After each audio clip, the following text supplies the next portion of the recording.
welcome to the SheClicks webinar about imposter syndrome. I'm Angela Nicholson and I'm the founder of SheClicks. So today I'm absolutely delighted to welcome Katie Teesdale-Ward from Kudosity. Hi Katie, how are you? Hello, I'm very well, thanks. How are you? I take it I'm off mute. You are off mute, yes. Always a relief and a win. I'm very well, thank you. And I think like everybody at the moment, looking forward to a little bit more freedom and maybe a haircut at some point. I know. Oh, the joys. I think I actually picked some dead ends off my hair earlier today. I was like, oh yeah, time to make an appointment. Anyway, imposter syndrome, it's something we've spoken about before, but we thought because it's such a big topic that it was probably worth covering in a bit more depth. And as you're an expert in it, here you are. Well, thank you very much. It's very nice to be back. I love working with SheClickers because they are awesome. So let's dive right in. For those who don't know me, my name is Katie Teesdale-Ward and I am a confidence coach with Kudosity, but I also have another business which is Teesdale-Ward, and that is a PR and marketing business within the photo industry. And I have worked within photography industry in various sectors for probably near on 20 years. So I've kind of seen a lot of changes in attitudes, a lot of changes in kit, but this is kind of where I've known Angela throughout my history within photography. So photography is something that I am hugely passionate about, and those that work within it. So I've worked with in-house as a PR manager for Fujifilm. I've also worked with Nikon. I've worked on photography magazines. I've had a sort of broad spectrum of different industries, but within photography. So we wanted to talk about imposter syndrome again. And the reason we talk about imposter syndrome again is because it is something that I don't think anyone ever completely gets rid of. It's always kind of bubbling around, and our role as kind of confidence coaches and mentors within photography and within any industry is to keep those bubbles just in check. I think we've had enough of bubbles, but in terms of making sure that when imposter syndrome comes along, you feel equipped to be able to manage that in a confident way. So imposter syndrome, in a really condensed title for it, it's a belief. It's a belief system. It's a belief that you don't really deserve to either have the success that you've got, or deserve to be in the position that you are, or deserve to have the elements that are attached to you which make you feel successful or make you feel worthy. So in a real day-to-day situation, you are feeling like, well, any minute now I'm going to be busted. Any minute now somebody is going to turn around and say, tap me on the shoulder and say, you've had a very good run at it, well done, now let's bring an expert in, or let's bring somebody in who can do this in a much more professional, or much more in a much better way, for want of a different expression, really. So when imposter syndrome comes along, and there are many high-ranking, high-profile professionals in so many different industries that have admitted to experiencing imposter syndrome, that it's not just us, it's not just somebody starting out, it's not female or male, it is and happens to everyone. Now, the difference there, when we talk about whether it's a male or a female thing that can happen to you, is interesting, because there are men that have experienced it. Famously, Albert Einstein, he admitted to it and he knew a thing or two. But I think what happens with the difference between men and women handling imposter syndrome is that men will quietly kind of talk about it, whereas women collectively like to we're much more open about talking about emotions and talking about how they're feeling. And so therefore it kind of becomes this bigger, much bigger kind of thing. And that's why it's important to talk to SheClickers directly about this, so that we can all work together to try and manage those bubbles and manage that kind of peaks and troughs. So imposter syndrome is a belief system, can happen to anyone at any time, and we've all had it and we all experience it on various levels. So what or how can it manifest itself? Well, it can come into all different ways and different manners. For me, from my personal experience, I've had it at different kind of levels, but one point that I would want to share with you is when I was working with Fujifilm. So I had spent a long time in publishing, in photo magazines, and on that side I was working on a commercial level. So my job was to talk to manufacturers, distributors, retailers, whatever, to get them to be advertising. So it was a very clear budget-driven role. Your success was gauged around, if you hit the budgets, if you hit the targets, that was successful, and if you didn't, it was, you know, it was clear that perhaps you weren't as successful as you should be. So these kind of narratives start at a very different point in your life. So success can be sort of positioned very clearly for you in your head, depending on what you see as success. So for me, my background being in sales, it was hit targets, be successful, miss targets, not successful. And that's when, did you hear the postman? Postman just dropped in a big, some photography magazines. Now, when I went to work at Fujifilm, this is a big major manufacturer. It's huge name. And I remember the senior director who interviewed me, and you'll know who I mean here, and he's very, you know, my goodness, very serious, very knowledgeable. My goodness, he knew his stuff. And so, but he came downstairs to collect me for the interview, and he said, oh yes, I remember you from, I think it must have been from a senior at Photokina or something. Now instantly my heart sort of went straight up here, sort of around here, and I was like, oh my goodness, what does he remember me from?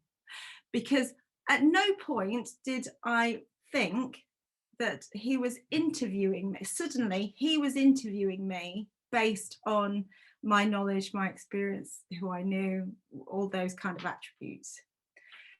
So that's kind of when the first seed gets planted, because I already felt like I was really lucky to have an interview. I was really lucky to be at, you know, this camera manufacturer's place of business, and that they were seeing me and talking to me about this position, and a position within PR where it would be me meeting people and talking to people and talking about photography. So I started to think, oh, well, this is all great, but surely there's going to be a few more professionals that are going to be lining up for the interview, and, you know, this is a lovely hour. Even though I'm sweating a lot, this is a lovely hour of my day. Nice to reconnect. Thank you very much. It was not, and then, you know, subsequently, obviously, I was offered the job and took the job. But throughout that time, definitely for the first couple of years, and that's a long time, I felt like at some point they were going to bring a professional in. At some point, that I was a stopgap, and it was nice that I knew people, but eventually a serious company would need a serious person for the job. So when it manifests like that, what happens is that you start to question everything that you do. You start to feel like you have to double, triple check everything, because you surely can't be at this position, you surely can't have this job based on, you know, your qualifications, your experience, all that. It's all luck. So therefore you want to make sure that every step along the way is double checked, triple checked. Now that's a very that puts you in an incredible amount of pressure and an incredible amount of am I going to be doing this? How much you're on a stretch, but you're on a stretch where you're about, you can at any point sort of ping that wire and it's gone again. So it's, whenever I would be out seeing journalists like you know, over the time, it would be, oh, I would, the anxiety, how it would kind of present itself would be, and you know, periods of anxiety, periods of like sweating, just worry. And life is too short to maintain that level of worry and to maintain that level of stress in the hope that somebody is going to say you do a good job. Now, it also means that you will, if people are going to give you praise along the way, you start to think, well, is that right? It becomes very hard for you to take praise well. And again, you know, we don't want to be in a position where we're questioning praise that's offered to us. We want to be in a position where we go, thank you, I did a good job, I really enjoyed it, and I'm glad that you saw how much effort and experience and time, etc., went into it. So I'm kind of throwing back into my personal experiences of when I've had imposter syndrome. And that was kind of a real, for want of a different word, snapshot of how it affected me and how I kind of worked with it. So it can, people can experience it at any time. It doesn't just mean that it's at the beginning of a career. It can be at any point throughout your career. And it's a horrible feeling because you feel like you're going to be busted at any point. And when we're talking about imposter syndrome for photographers, I think when I've looked through SheClicks and looked through some of the comments and the chats, it's about moving away from feeling like there's a difference between being modest and suffering from imposter syndrome. So modesty, you know, we all, if we're given praise, we can react to that in different ways, but there's a difference between being modest and having imposter syndrome. And this is really where we focus about, if you experience that, if you experience those feelings of that you're a fraud, or that you're constantly searching for things to be perfect, you know, that it stops you from moving forward. It stops you from having and enjoying the level of success that you are entitled to and that you have earned. So when I think about sort of photographers, I think that often we as photographers say it was a lucky shot, or I was in the right place at the right time, or you know, I just happened to have it. I just happened to have it on the right setting. It kind of comes with an apology before saying that I've taken this shot and I'm really proud of it. I'm really, you know, I'm really happy with it. And that is a different framework. It's a different mindset of making sure that as photographers, we can present our work in a, not necessarily a serious way.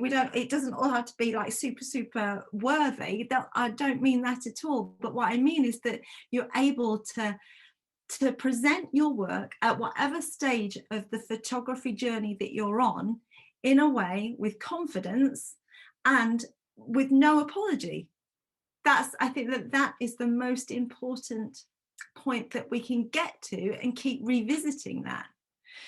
So when we're talking, once we're kind of coming out of you know, this COVID place of work and of photography, I think it's now time to reset how we have these conversations externally, but also internally. So you have every opportunity, every right to be asking for a big ass camera and for, you know, for a big ass lens, and for to exhibit your work, to talk to people about why they should see your work, why they should share the photography that you have. And you should be really proud of the stuff that you're delivering. And whether you think that actually it's right at the top of the game or you're learning, it doesn't matter. It's about having that, moving that belief that you are not a fraud, you are not an imposter, you are as skilled and and have as much ability to grow and develop as anyone else. And it's really important that we're able to ask for those things that potentially we may have almost kind of apologized for in the past. And I don't think we should be apologizing for anything other than bad manners, which is always the thing. So I think also we've talked before in the past on the Creative Confidence series about competitions. And I think it's a really good opportunity to manage that imposter syndrome by entering competitions and by putting yourself into a position where you can go, actually, why not? Why shouldn't I join? Why shouldn't I have a go? What the worst that will happen is that perhaps I won't win. The best that will happen is that I'll have overcome my imposter syndrome to actually do something. I'll have put my hat in the ring. My work will have been seen potentially by some top judges. And you know what? I might actually win. Great, that is fantastic. But also, I think that managing and handling imposter syndrome is really important when you're looking at approaching clients or dealing with clients on a day-to-day basis. Now, there are times when a client, whether it's a bride or whether it's whatever it is, that will say, I want a photo that is this, or I want it to look like this. Now they're employing you as a professional photographer, not just to, you know, press the button, but to be able to articulate what it is that's going to make your photo great. So if you're feeling like an imposter, you're going to not be able to go forward with that client and say, from my experience, I think we should shoot it like this. And I think that is what will give you what you're looking for here. And here's some examples of what I mean. I think that if we move it to this, we could be we could open up a whole different creative level. And if we were to do that, we could also then look at bolting on these additional services. What do you think? It puts you in the driving seat of your business. It puts you as the authority about you as a photographer, you as running your own business. And that goes from if you're wanting to exhibit your work in an exhibition, to be presenting to clients, pitching for business, entering competitions, or just essentially overcoming your imposter syndrome that may be at peak, but managing it to a stage where you can bring it down and scale it right back. So they were kind of the scenarios that I felt were important for photographers to understand and to kind of, again, move the mindset into. And I think it's also important that people look at kind of retooling their, as well as their kits. Feel free to refresh your whole photography kit, but I would love photographers and SheClickers to kind of retool mentally and through levels of confidence that will put them in a position where they are speaking with confidence, presenting their work with confidence, growing. And one thing that's important is to understand is that getting feedback, and if it's negative feedback, doesn't mean that you're an imposter. It just means that there is some feedback that needs to be taken on board in the right way. So getting criticism or getting negative feedback doesn't necessarily equate you to being an imposter. It's just feedback, and learning to reframe and manage that feedback is also really, really important. So we've kind of touched about what imposter syndrome is, who it affects, and kind of what it looks like.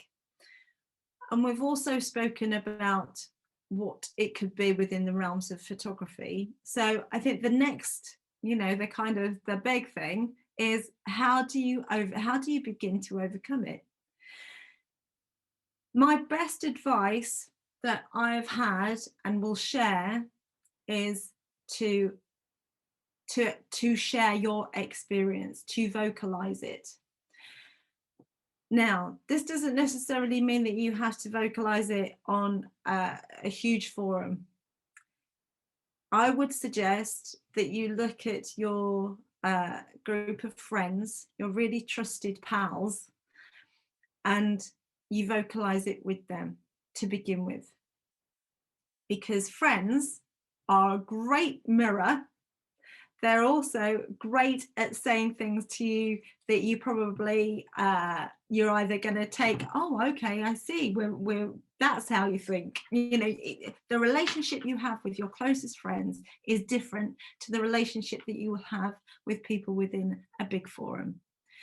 So share it with your closest, your nearest and dearest, and articulate as much as you can about how it's making you feel and how it is actually stopping you from one thing, from moving forward.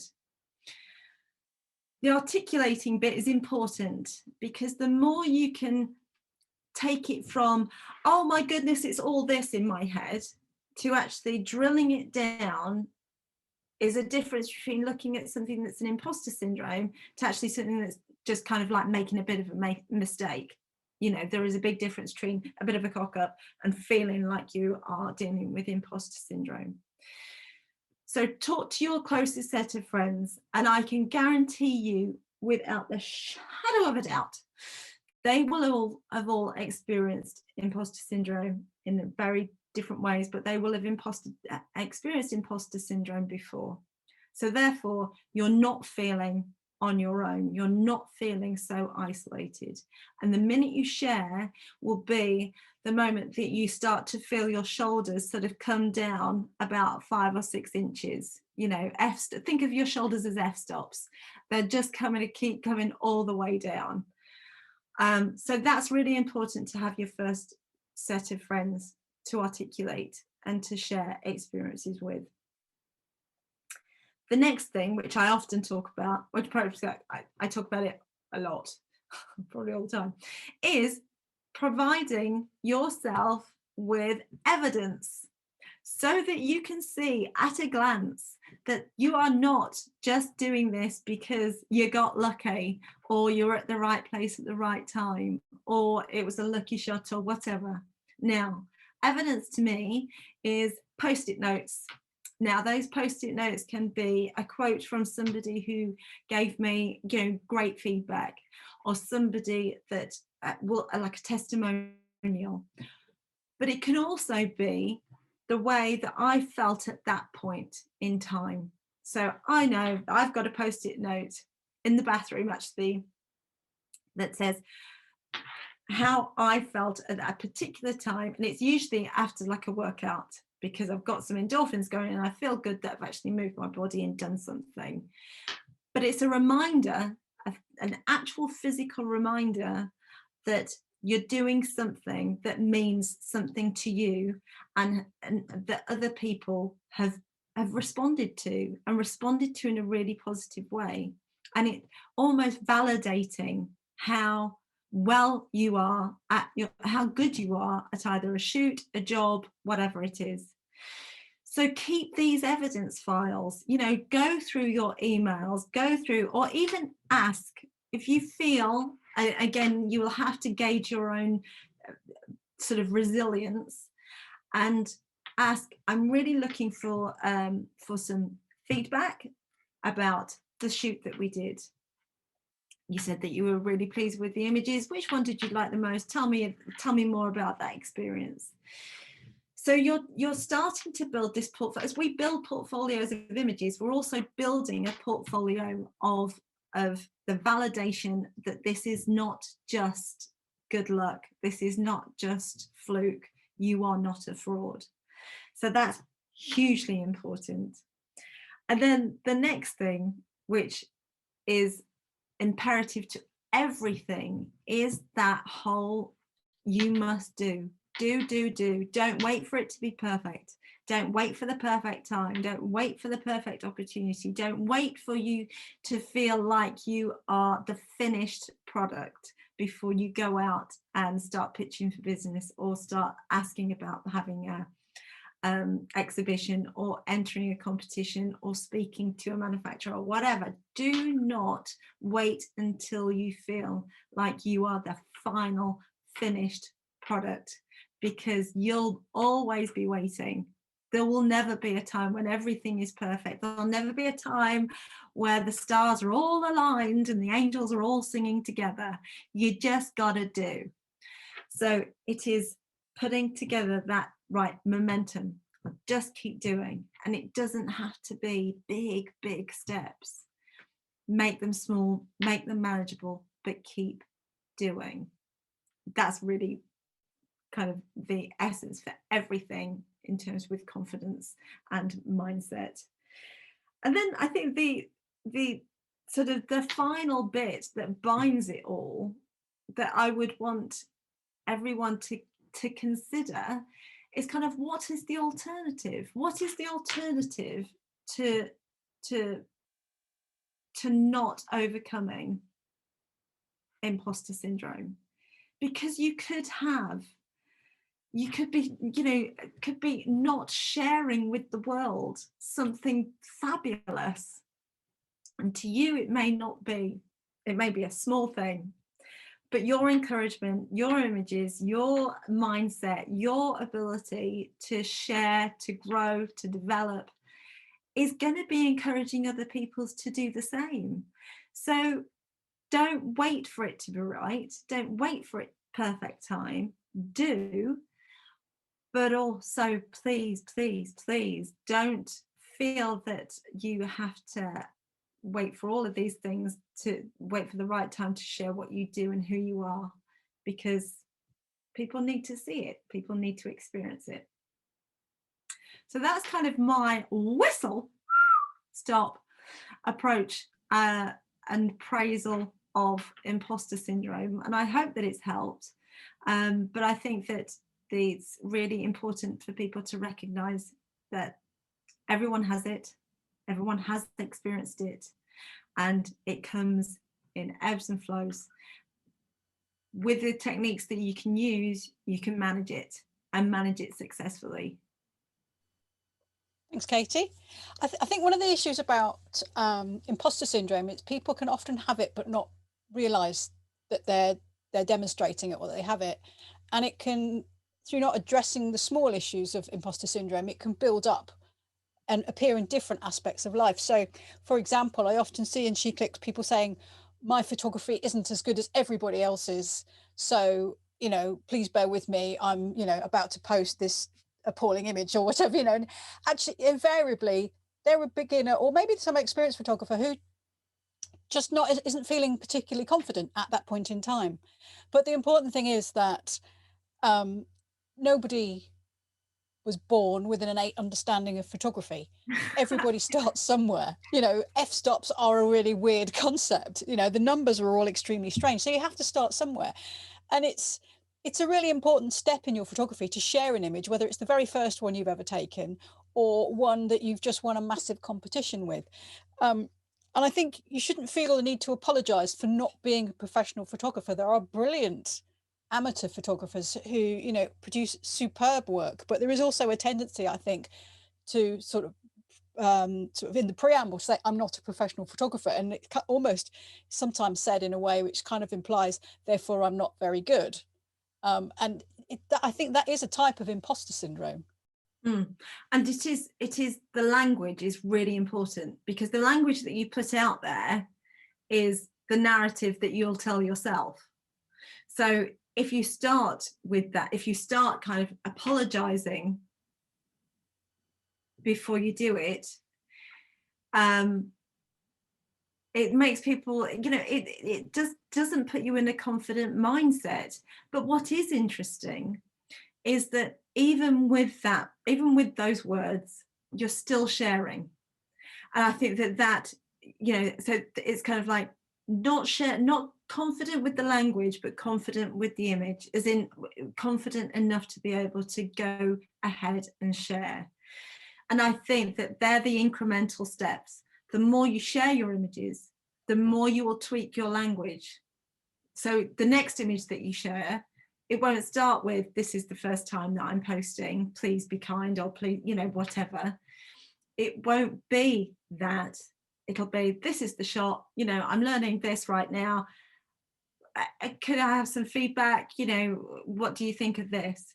So it's those journeys that you go on, as everybody does in any level of, you know, is kind of career. But what is interesting, and this is what I kind of, it's almost like having a time hop, you know, the app there, you can see like a year ago, 2 years ago, whatever, of how you narrate your own story. So the imposter syndrome will almost validate those feelings of being a fraud. But if you say, I've been working on this, and this is where I am here, what do you think? Or I'm really proud, you know, and again, to say something like, I'm really proud of this image that I'm sharing. Great, because I can guarantee that everybody else will be proud for you too. Not at no point will anybody say, well, I'm not sure about being proud about that. You know, it's just not going to happen. It really is not going to happen. So language is really important. How you frame and phrase your emails to clients is really important. Language, you know, is, we talked to Michelle Rogers from Thinking Space, and, you know, she's brilliant with wording, with language, with, you know, linguistics. And there's a real importance about how you frame yourself to others and internally. Once you start working on that and seeing that and being aware of that, you will take action to, rather than saying sorry, starting off an email with, sorry, I didn't reply to you straight away, you'll start saying, thank you for your patience, or really excited to share this image with you, I'm really excited. Or, you know, it has to be genuine, it has to be something that's authentic to you, but just be aware of what comes out, you know, when you see it in black and white or colour. One thing that occurs to me is that I think these days it's possible to work for 12 months at a time and never hear a word of praise from your boss, your manager, until perhaps the appraisal. And I think that can really feed, and I'm not talking necessarily about photography here, you know, I'm talking about any walk of life, whatever you're doing. And I think that can leave you sometimes second guessing, am I doing okay? Is this a good job? Because you only intend to hear when things aren't going right. Oh, could you do this? This needs to be done really, really quickly.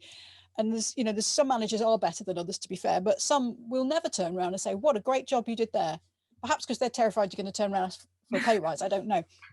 But it can be a good idea to ask for feedback, you know, or what can you tell me what I'm doing well? And I think this is where sharing on SheClicks, sharing your images can help, because whatever negativity or dissatisfaction you might be feeling in your job, you don't want that in your hobby as well.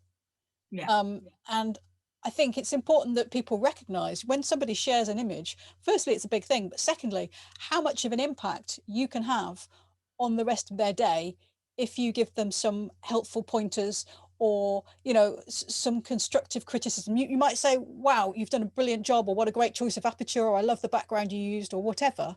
That can really help someone to feel a bit more positive, and also drive them to experiment in their photography, you know, in the future. So that's quite a long-winded way of saying you know, ask for feedback. And I think sharing images is a really important thing.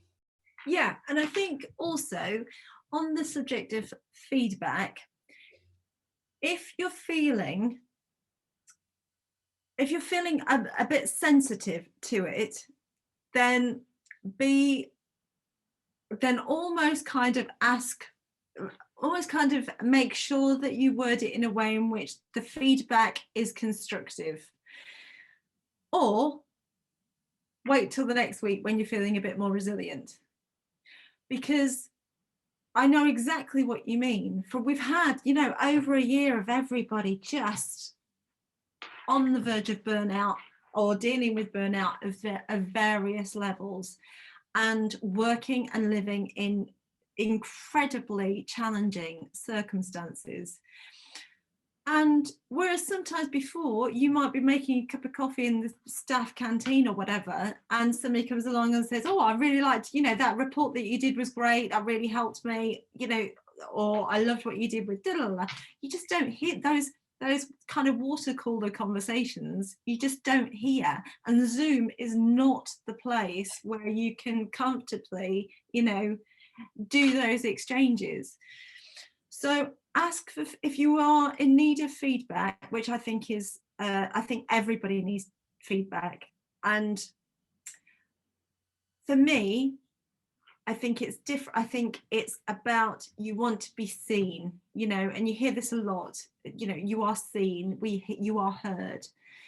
And the reason it's said a lot is because people need it. People definitely need to be not acknowledged in a way where it's like, oh, that was great, it was fabulous. It's not that. It's like posting a picture on SheClicks is the bravery of just going, I just want you to see it. I just want to share it, you know. And there is a connection there. Connection is something that we've all been so starved of for the last year, and even before that, where people were starting to work more from home, whatever. It is the connections that people have missed, and whether that, you know, and I think that that's where SheClicks has such a phenomenal community where people can be seen and recognized and heard. And it's not about, are you an extrovert, are you an introvert, who's loudest or whatever. That doesn't come into it. If you're a photographer, if you're a member of SheClicks, you can share a photo, full stop. And it's up to the community to also help that person be seen and be heard. Good points. So we have got some kind of questions and certain observations which I think are really worth sharing here. So Sarah, I think, is working perhaps with a slightly different definition of imposter syndrome, because she said, what's the dividing line between fraud and imposter syndrome? Have any fraudsters used it as a defense? And I think that's perhaps looking at imposter syndrome as somebody's pretending to be something, but they don't realize they're pretending, whereas we're talking about people doing something and probably doing it quite well, but feeling like they're not doing it very well. Yeah, so imposter syndrome is the belief that they are a fraud, as in, you know, it's like like you say, doing the job, but not having that feeling of like, oh, I'm qualified enough for this, I am, you know, I am the right person to do this job, I just don't actually feel it. A fraud is someone who, I would say, optimizes not having those skills and actively goes out to do something based not on any evidence. Yes, they're pretending they can do something that they actually really can't. Yeah, exactly. Yeah. So Sarah has said that, thank you for a great talk, she says, and it's resonated with her. She took a leap from psychology to doing an MA in photography, and she was apprehensive because she thought she'd be caught out because she doesn't have a first degree in the subject and this, that, and the other.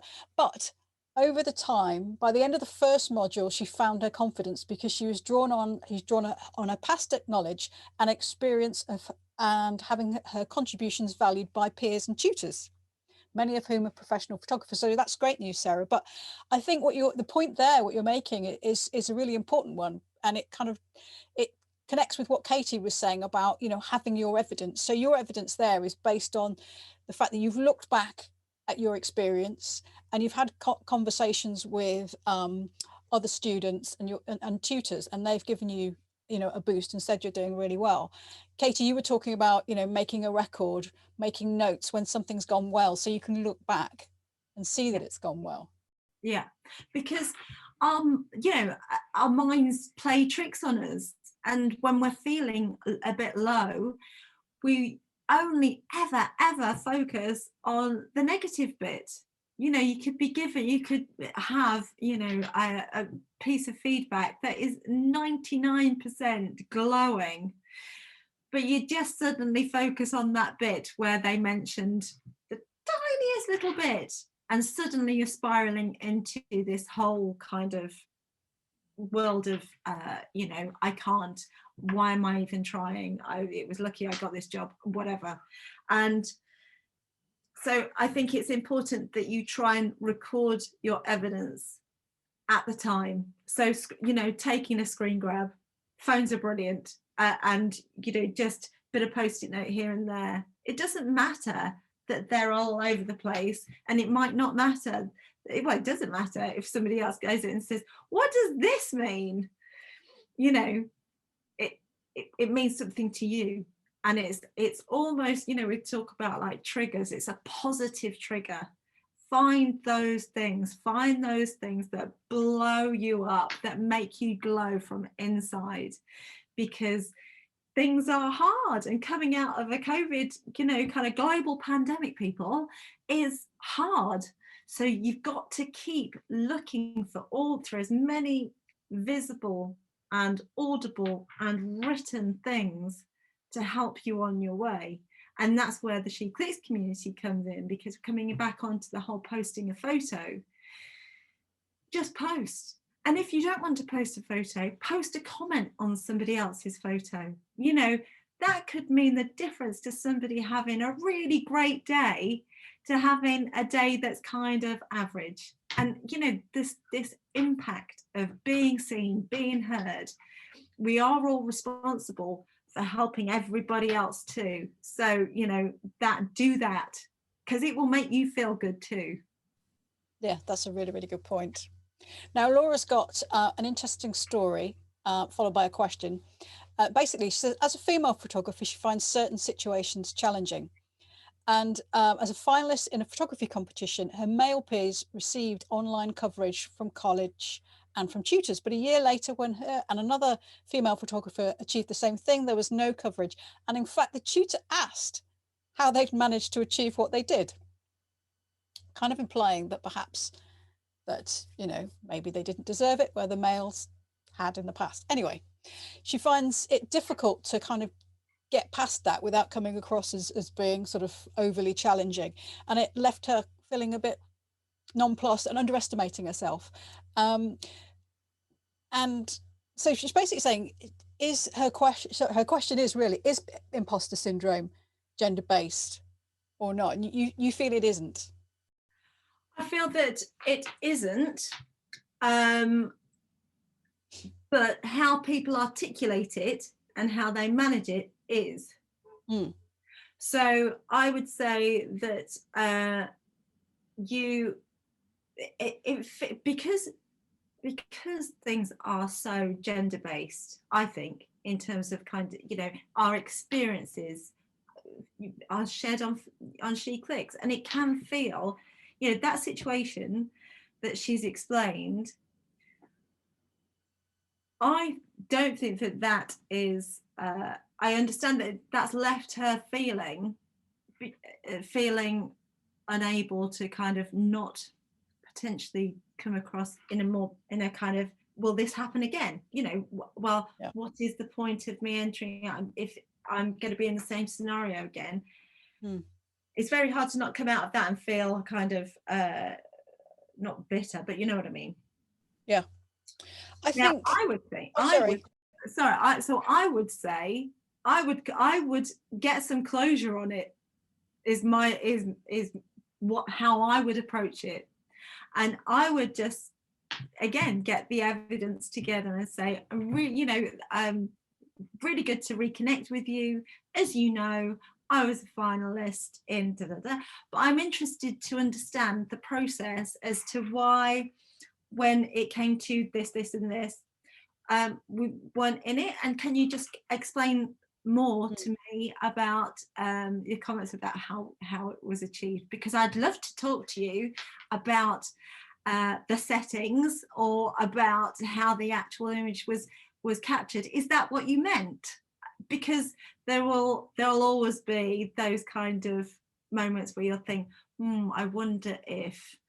And again, personal view is, I would just ask for a little bit of closure on there, because they could easily turn around and say, do you know what, that was last year or whatever, and we're moving forward, and there is a 50-50 chance you will get some more insight, which then take on board, or you won't hear back, in which case it's now challenging yourself to go, okay, need to park that, because I'm a photographer, I was a finalist in that competition, and regardless of how it played out, that's the level I got to, and I will continue to be submitting images into photography because I am a good photographer.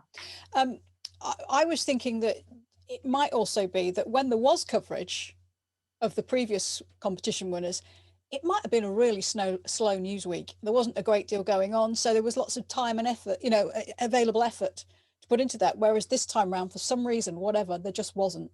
There's plenty of stories. As somebody who writes posts all the time for websites, then sometimes there's loads of great stories, and you just have to pick the headline ones. And there are other occasions when you're looking around going, somebody just give me a story. But what I would say is, this could also be just an example where the tutor in question isn't very good at expressing himself. Exactly. It is very hard to kind of just call a shot on it. From this snapshot of what's happened, you've given your opinion and your view based on how it would be in a journalist's perspective, in kind of what it happens on a news day and kind of publishing the news and that. And also we're getting a perspective from a photographer who, has reached out and applied and done really well, and it seems on face value that's kind of that situation has happened. And I'm giving my opinion based on the fact that I would just want to kind of close that off, so I could ask that question, put it out there. If it comes back and I have a clearer perspective of the process and more of an insight into that tutor, then great. But I might not get it, so I need to now move myself into a position where I can validate my own photography and move forwards. Okay, Laura's just added a little update which says that she did ask the tutor about it, and he didn't qualify it beyond saying that the male photographer's application mustn't have been received. Well, I think he need that tutor really needs to learn a bit more understanding about how to teach and encourage people, to be honest. And at no time was Laura or the other photographer congratulated. Well, I think that's really poor, to be honest. Yeah, exactly. And it's a poor experience, and I would love to say that it's in isolation, but it probably isn't. But again, it's this coming back to resilience, building your resilience, building your confidence to know that it's not going to stop you from applying for another photography competition. It's not going to stop you from taking great photos. It's not going to stop you from sharing. It's those bumps that can feel really unfair and feel really personal. Yeah, that's moving over those. And that's that's tough, but it's not going to stop you, and it must not. No. And I think, Laura, what's important there is to put all of that negativity onto the person who's caused it, rather than pull it into yourself. It's not you that's caused that. This is a stupid person who said something really silly, or not really thought about what they're saying, or the situation's not been handled very well. So put it onto that rather than onto yourself. Yeah. And it reminds me we were talking about this a little bit earlier, that a long time ago, someone who was my boss at the time told me that he didn't think I could do X, Y, and Z, and therefore I could never do ABC. And I remember thinking, it's like he's in my head. Yeah. It was like he was telling me the things that I felt uncomfortable about already, you know, I didn't have enough experience. And then later I was sort of thinking about it, and I thought, well, actually, you know what, I have very little regard for this person. I don't think they know a great deal. I think they're a bit of an idiot. They're socially inadequate. And everybody else I know thinks they're an idiot. So why am I listening to that person? And therefore, as they're saying the things that are in my head, why am I listening to that either? You know, it's a really weird thing, but it completely turned it around to me. Absolutely.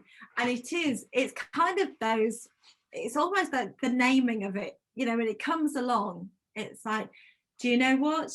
I'm feeling like this, but take a pause, see what's actually happening. See, it's almost like taking a barometer of what's going on, where you are, what the situation is, how much pressure is building up. And then you can just go, actually, do you know what? My opinion is valid. It's not just an opinion. It's based on fact. It's based on evidence. And do I really want to spend some of my time fighting internally against the opinion of someone that actually I don't particularly rate? But until you take that pause and until you sort of dial it down, it's very hard for that voice to not get louder. So when right at the beginning, when I spoke about how imposter syndrome is felt by everyone and it never goes away totally, it's about managing those peaks and troughs. And when they're coming up, and you can feel it, you know, before doing this, you know, I remember saying, don't tell me how many people are registered to watch it, because I'll think, well, if I'm talking to you, Ange, it's all good. Talk to any more, well, what do I know? Well, actually I do know stuff, you know. And it happens to everyone. Manage it, learn to control it, but keep doing, keep going. Don't let it stop you moving forward. Great, absolutely not. Now, but Marsha has asked a question which actually, if you take the question mark off the end, it almost summarizes what imposter syndrome is, because she says, does imposter syndrome make you compare yourself to others and constantly tell yourself you aren't good enough? Yes, that's exactly what it does. Big tick. And yeah, we don't need that. Cecilia says she's getting better at managing this, so that's great news. And I think it's really important to recognize it. This is why we're talking about it, because, you know, we said earlier that some people say things and they don't realize what they're experiencing. And if you could start addressing it in the small parts of your life, then you'll find that you start to enjoy those things more, and you take it into the bigger aspects of your life as well. You feel more confident. Yeah, completely. It is those incremental steps that will start to, you know, and it's the repeating of those positive behavior, repeating of the positive language, changing your narrative, getting the validation is kind of I don't suppose is the right word, but it's that feeling of, you know, I am good enough, I can be seen, I can be heard, and it's okay. Equally, if there are the little blips and hitches, and everybody has them, and, you know, they come along at all different times, I'm going to be in a position where I can manage those confidently, and to know that it's not permanent. Tomorrow is a different day. The afternoon is a different day. You know, the nightmares of the morning can be completely dialed down by the afternoon. Nothing is permanent, but you have to keep going. Brenda's asked a really interesting question, and it's based on her observations that, you know, as she's progressed in her photography, she's got, you know, her creative eye has changed, and so, you know, she's got different thoughts about the elements of photography and composition, and so she's wondering, how do you resolve the ongoing learning process with imposter syndrome? Because obviously you want to get better, but I think there's a difference between acknowledging that you're learning and starting out, that there's a difference between that and feeling symptoms of imposter syndrome? Because I think the fact that that it's part of your journey, in terms of you're in a position where you're really good at one sector, kind of one category, if you like, but you're growing because you want to learn how to do something else. And it's not, I wouldn't say it's imposter syndrome. I would just say it's a learning to adapt to being not as good, not being at the level that you expect and that you feel that you're at here. And that it's just learning again. It's about just feeling uncomfortable in that whole, you go from one area where you're absolutely nailing it, it's all good, you're in flow, everything is firing on all cylinders. But because you want to grow as a photographer, as a person, as an artist, you're putting yourself in a position where it isn't comfortable, things are different, and that feels horrible. But it's, the more you do it, the better you become. And also the fact that you can then go back into your other sector, your other category, and think, actually, do you know what? At one point, I wasn't great at that. At one point, I had to start on that journey. So it's, again, the reframing of being comfortable with sucking at something, because where you'll be is end up right at the top of the other bit. Or it could be that you might not enjoy it, but you'll have tried, you'll have explored it to the stage where you think, actually, this isn't for me, and I'll try something different. The other thing, you mentioned Time Hop earlier, the app for looking at things that are happening a year or 2 years ago. When you're looking at your photography, sometimes it is really interesting to look at previous images that you've taken, and you think, oh crikey, I would never use that sort of composition now, or I'd never do this, or I'd never do that, and you realize how much you've learned. And rather than sort of thinking, oh, I don't know X and I don't know Y, you suddenly realize how far you've come. And that's quite enabling, or it's a positive thing. It's quite interesting, I think, sometimes. But it's not to say that it's, when you're learning, it's not that you're not good enough, it's that you're learning, basically. Exactly. And everybody, I think it's a testimony to wanting to develop, to wanting to grow as a photographer.